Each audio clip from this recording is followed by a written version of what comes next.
Hello MotoGP fans, welcome back to ZNGP today. As the 2025 season roars on, Marc Márquez has reminded the paddock why he remains motorcycle racing's measuring stick. Fresh off back-to-back wins aboard the Ducati Lenovo, the 8-time world champion spoke exclusively to Motosan, revealing how he rebuilt his career, the mental shift that's driven his resurgence, and the ultimate prize, matching Valentino Rossi's record 9 Premier Class crowns.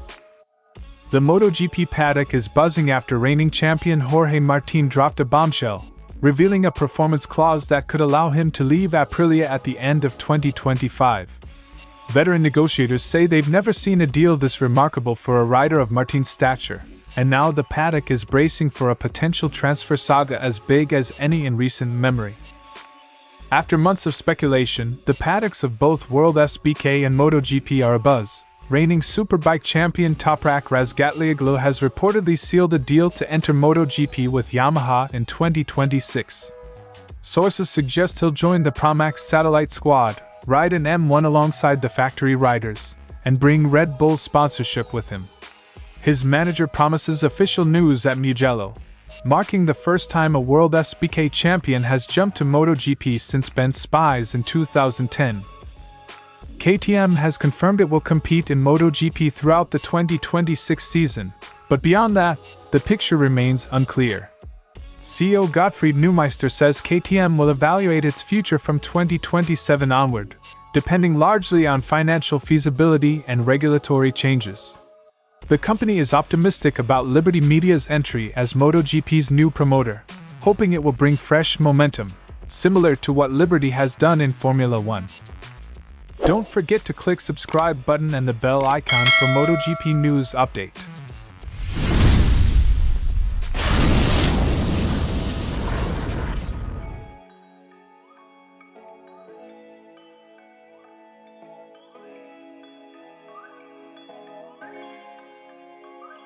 After a nightmare of injuries at Honda, Marquez made the bold move to Ducati in 2024 and immediately found the pace he'd feared lost. Le Mans marked his latest triumph, extending his championship lead to 24 points over brother Alex. Yet behind the raw speed lies a carefully plotted comeback. In 2020 the nightmare began, and in 2023 I experienced the darkest moment of my career. Even though Honda offered me great support, I decided to leave to prove to myself that I was still fast. Marquez statement. Rejecting the expectation of instant victories, Marquez set a ladder of incremental goals, top 5, podiums, then wins. Each milestone rebuilt his confidence, allowing him to push the Ducati to its limit only when he was truly ready. You can't win immediately. First I aimed for the top 5, then the podium, until I reached first place. Gone is the reckless audacity of his early years. Now, Marquez approaches each race with a blend of caution and calculation, prioritizing longevity over bravado.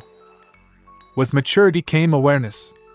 Now I think more about safety and calculating risks. 10 years ago, I believed my body would always bounce back, but I've learned some injuries never fully heal. The title fight has become a family affair, with Alex Marquez twice swapping the championship lead with his older brother. Despite the rivalry on track, the Cervera duo share a bond that fuels their championship bids. We're living a dream, first and second in the standings. My mom even tells me to let Alex win since I already have so many titles. We push each other and want the best for one another. With 8 Premier Class crowns to his name, Marquez has one more to match Valentino Rossi's all-time record. Every lap he leads, every win he snatches, brings him closer to that historic milestone, and cements his legacy among MotoGP's immortals. If I win, it would be my 9th title and equal to Valentino Rossi. That prize drives me more than anything. From the darkest days of injury to the summit of MotoGP, Marc Márquez's journey is a testament to resilience, intelligence, and unyielding ambition. As the paddock heads to Aragon, the stage is set for the Cervera legend to chase history. Because in Marquez's world, there's always another record to break. After a quiet off-season, Martin took to Instagram on May 29 to confirm he intends to activate a contractual right to decide his future for 2026. The clause, agreed upon when he signed with Aprilia following his 2024 title win on a Ducati, hinges on whether certain circumstances were met by a deadline. Martin insists he has never breached his agreement and was always open to extending that deadline to give Aprilia a second chance after his injury-plagued start to the season. When we signed it, I agreed with Aprilia that, if certain circumstances were not met, I reserved the right to decide my future for 2026. This was an essential condition for me to accept the contract proposal. Martin's statement. Paddock veteran Paco Sanchez, who has managed the Espargaro brothers, Maverick Vinales, and currently Joan Mir, says such clauses are almost unheard of for a reigning world champion.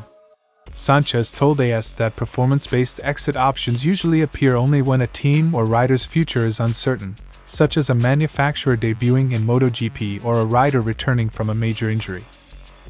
The performance clauses of the bike or the rider are not common in MotoGP contracts.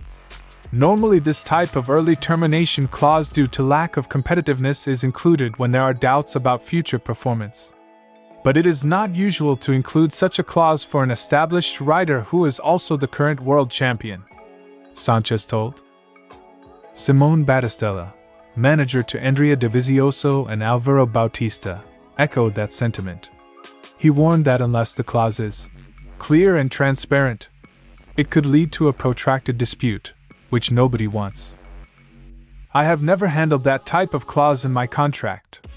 If the clause is clear and transparent, everything will be decided quickly. If it is gray, it will take a long time to resolve and will not bring anything good to the contractual relationship for both parties. Battistella's statement. Despite invoking his exit option, Martin did leave a door ajar for Aprilia, requesting an extension of the performance window until after he recovers from rib and lung injuries suffered in Qatar. He emphasized his respect for the team, praising their efforts but insisting that his will and the spirit of what we agreed must be honored. I have always been honest with Aprilia, and I just want to be able to look ahead with clarity.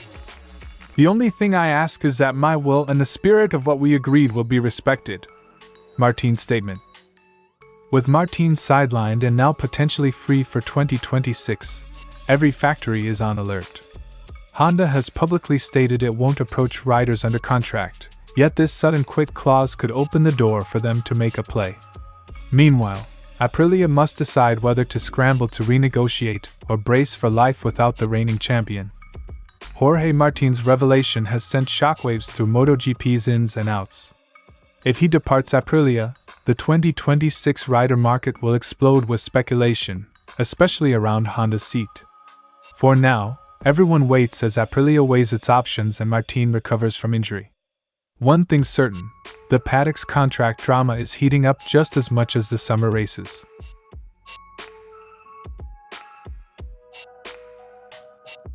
Toprak Razgatlioglu's rise in World SBK has been meteoric: 63 wins, 153 podiums, and 20 poles over 237 races.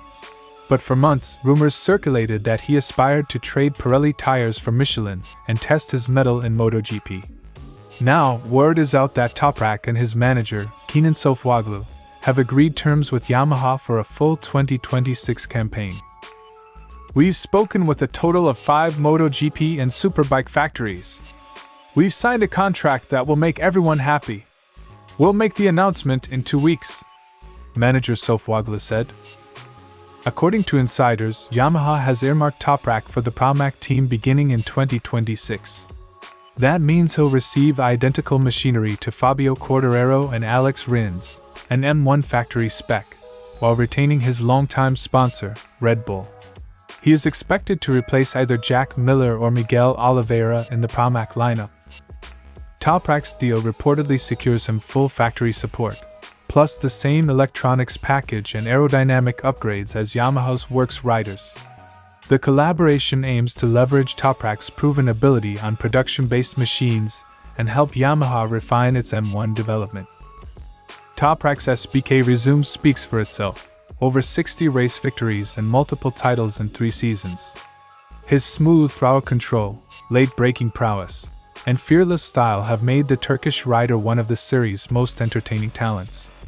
At 28, he possesses both the physical fitness and mental maturity to adapt quickly to MotoGP's demands.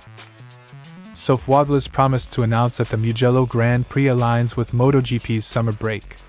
By then, Toprak hopes to finish his current superbike commitments and begin private tests on the M1. Though not yet official, everyone from tire suppliers to mechanics is already preparing for the logistical leap. Toprak has earned this. We want a smooth transition, so news at Mugello will give ample time for pre-season MotoGP testing. Manager Sofuoglu's statement. Notably, Ducati team principal Davide Tardozzi, who has watched Toprak tame superbikes, offered cautious praise for the move. While believing that Razgatlioglu has the talent to finish inside the top 6, Tardozzi warned that instant victories in MotoGP are unlikely. I'm a fan of Toprak, and he knows it. He could be someone capable of fighting in the top 6. But I don't think he can come to MotoGP and win straight away. The best riders here are the best. Tardozzi's statement. If Yamaha's gamble on Toprak pays off, the 2026 grid will gain an electrifying new contender. As the Mugello announcement looms and the paddock speculates, all eyes will be on how quickly a superbike legend can adapt to MotoGP's cutting edge. One thing's for sure, Toprak's dream of flying in M1 is closer than ever, and the Grand Prix world is waiting to see if he can write the next chapter of his remarkable story. KTM's parent company, Pira Mobility AG, has undergone a significant restructuring supported by a €525 million loan from Bajaj Auto. Despite solid sales nearing €1.9 billion in 2024, KTM reported steep losses with an EBITDA of -€481 million and a net debt of €1.64 billion. These financial challenges influence KTM's motorsport budget decisions and future MotoGP commitments. Neumeister confirmed that KTM will honor all current contracts and continue racing in MotoGP in 2026. However, the new MotoGP technical rules coming in 2027, including an 850 cubic centimeters engine limit, have prompted KTM to carefully consider whether it can afford to continue. We will stay in motorsport. Whether we continue in MotoGP beyond 2026 depends on many factors: costs, new rules, and the business case. Neumeister's statement. KTM's CEO expressed optimism about Liberty Media's upcoming takeover of MotoGP's commercial rights, pending regulatory approval. He expects Liberty to follow a Formula One-style model, expanding MotoGP's global reach, especially into the US market, which KTM views as vital. If Liberty Media gets involved, you can expect more attention and investment in MotoGP. That could be a game changer. Rumors had suggested that Tech 3 team principal Hervé Poncharal might leave due to KTM's uncertain future, possibly joining Honda. KTM denied these claims. Pit Beirer, KTM's head of motorsport, assured that Tech 3 will remain fully part of the KTM family next year, with all 4 riders under contract. We have no plans to reduce the number of bikes or change the team structure for 2026. We want to stabilize and focus on racing. Pit Beirer's statement. KTM will closely evaluate the upcoming MotoGP rule changes and the potential budget environment. Unlike Formula One, there's no immediate plan for a spending cap, adding uncertainty to the financial outlook. Neumeister emphasized that KTM's decisions will balance passion for racing with responsible management. KTM's commitment to MotoGP for 2026 is firm, but the future remains up in the air as the company weighs new regulations, costs, and the impact of Liberty Media's involvement. Fans can expect stability next season but should watch closely as KTM charts its path in a rapidly evolving MotoGP landscape. Thanks for watching ZNGP today, and this is your MotoGP news update. And see you next time!